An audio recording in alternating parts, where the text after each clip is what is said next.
Hey guys, and welcome to this week's video.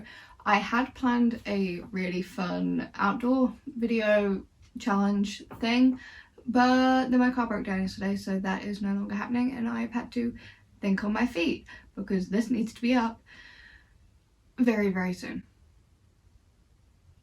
So we're going back to our tried and true. It was really fun to do and you guys seem to really like it, and that is Am I the Arsehole videos. Stories. Okay, first one. So the first one's, am I an arsehole for taking advantage of my girlfriend?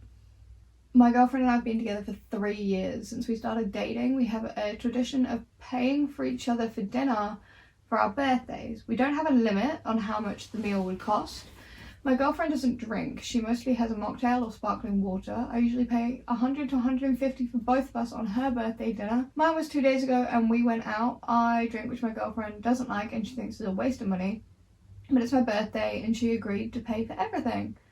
I had 8 drinks and a steak and dessert at a steakhouse, which cost around $200. And with her $70 meal, it came to $310 with tips. She didn't say anything at the time, but last night blew up at me for drinking so much money, expecting me to cover it. That doesn't make sense. I defended myself because it was technically unlimited, and no, I wasn't drunk. I have a pretty high tolerance, so it's not fair that I can't enjoy myself. She's pretty frugal, so she thinks it's a crazy amount, and I was an arsehole for leaving her with this high of a bill. We agree we pay for each other's meals and drinks, and it's not my fault that she doesn't normally get more than one drink, and it's non-alcoholic, so it's cheaper. But she's been ignoring me and refuses to talk about it. If she's that upset, I'll reimburse her for my portion, but that's end of our tradition. Okay, I think no matter what, it's an iffy tradition because one's always, especially if she doesn't drink, one's always gonna pay more. You're not the arsehole though. I think she went into it knowing, that you drink and therefore it's probably gonna be higher. That isn't your fault or your problem. Maybe the best fix to the situation is you just pay for each other's food on the bill and pay for your own drinks in future. I don't know. I don't think you're the arsehole though.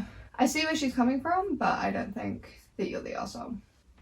Okay, am I the arsehole for setting up a just in case fund for my daughter?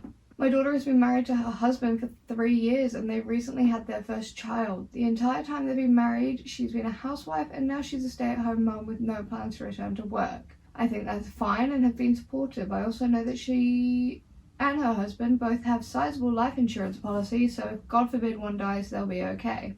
However, she also signed a prenup, which again I think is smart, but according to my daughter, she'd get a very small settlement. And even with child support, there's a good chance she'd have to return to work. After being out of the workforce a bit, who knows if that'll be a challenge. My main worry is that my niece fell into the scenario and even with child support, she struggled.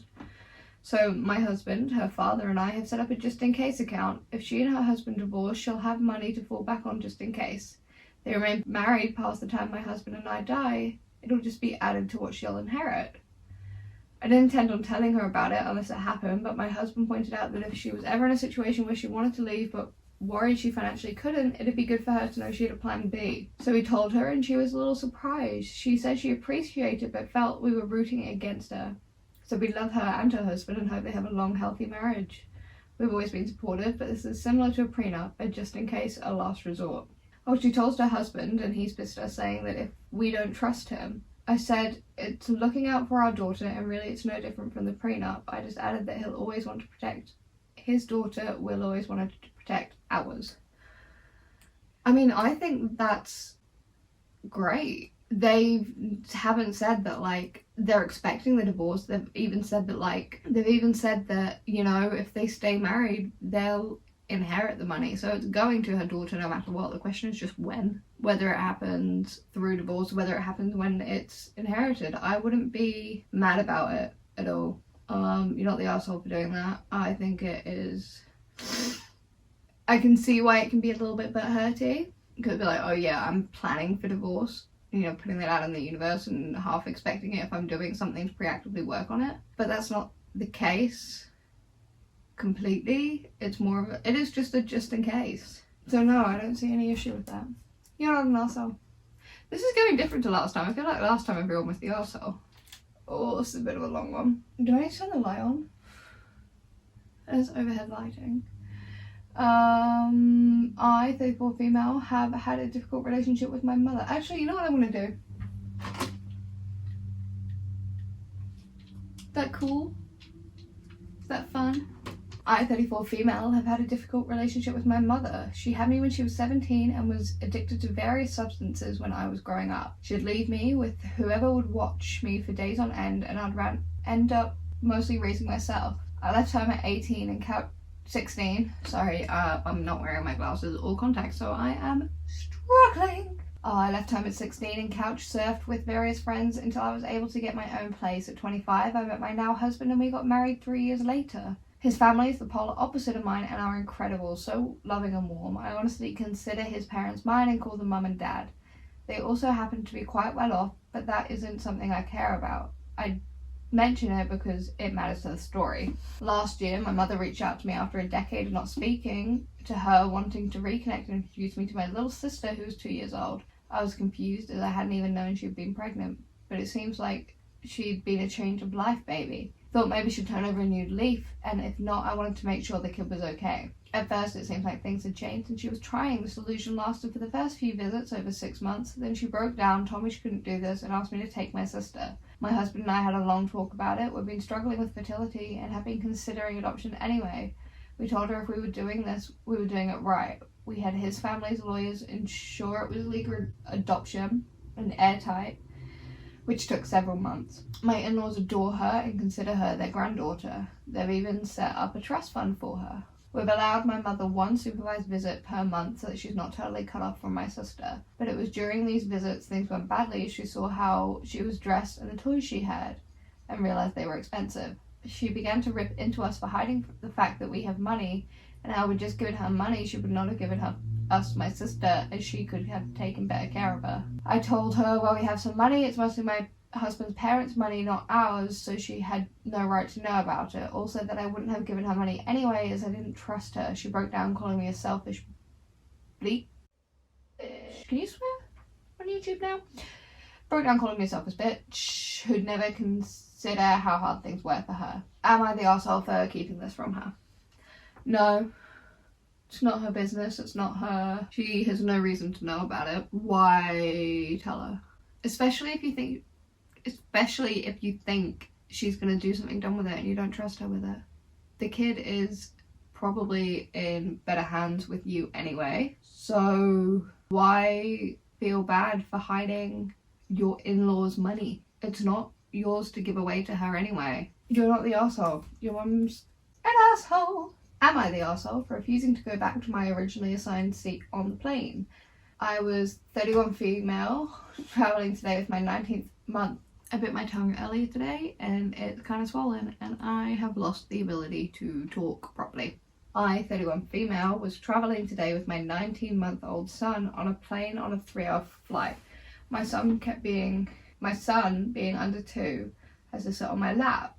I also had a big backpack with all the necessities that I keep on the floor and easily accessible. It can get crowded fast, but that's just how it is when you travel alone with a young child. I got assigned a random seat, 12 seat at check-in, and ended up being in a row with no other empty seat.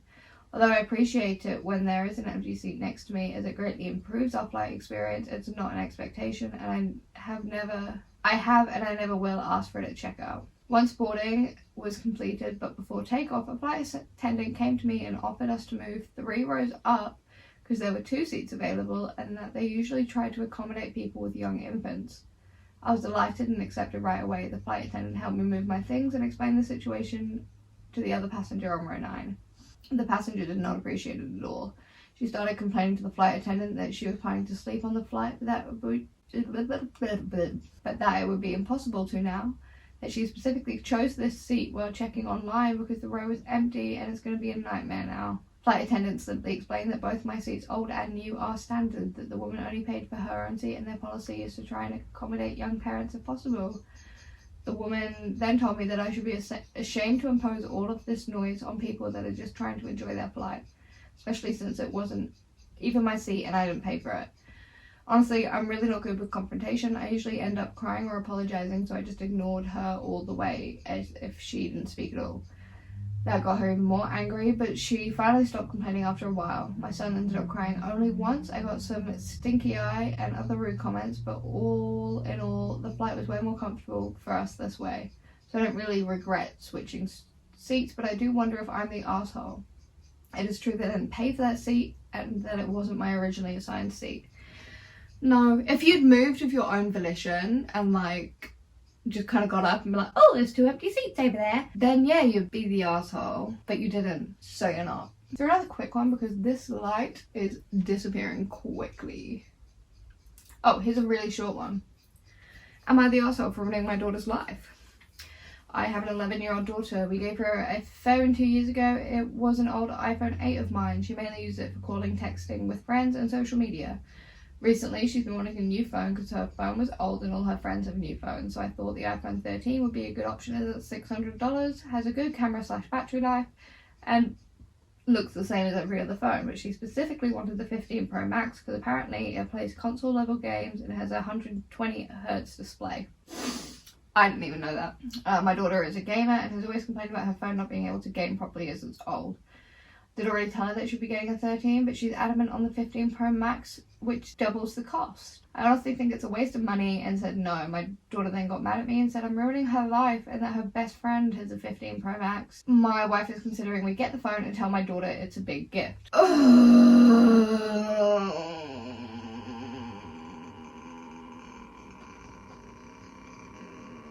I don't like that. Your daughter's what, 12? 11. She doesn't need that shit at 11. What phone did I have when I was 11? Did I have a phone? I did, because I had to bus quite a while to school. I had a shitty Samsung. Yeah, really, really bad Samsung that like you couldn't even have social media on it. It was really, really old. It was touchscreen. But yeah, social media, it was too old for like Instagram or anything like that. So when I was 13, 12 or 13, I bought myself an iPod Touch when those were a thing, with my own money. So your kid doesn't need even an iPhone 13. I don't even have an iPhone 13. I'm filming this on an iPhone 11 because that's the phone I have and the phone I have had for about 6 years. Your 11-year-old daughter does not need a 15 Pro Max.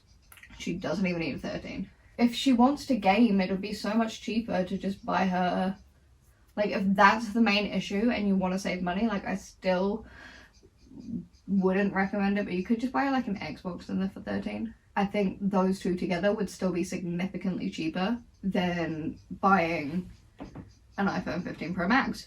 So no, you're not the arsehole. Your daughter sounds a smidge spoiled. Not gonna lie. Sorry, not sorry. Thank you for listening to my TED talk. I'll be here all night. Yeah, it's too dark for this shit. Alright, well that's it for this week's video. It was a bit of a rushed last minute one, and for that I do apologise, but I still think it's interesting and I do like doing the the arsehole stories, so let me know if you want more. Also, I'm hoping that this video will have significantly better audio quality than normal because I have a mic. I don't know if you can see it, but I have a mic. I have owned it for ages and I forgot that I owned it.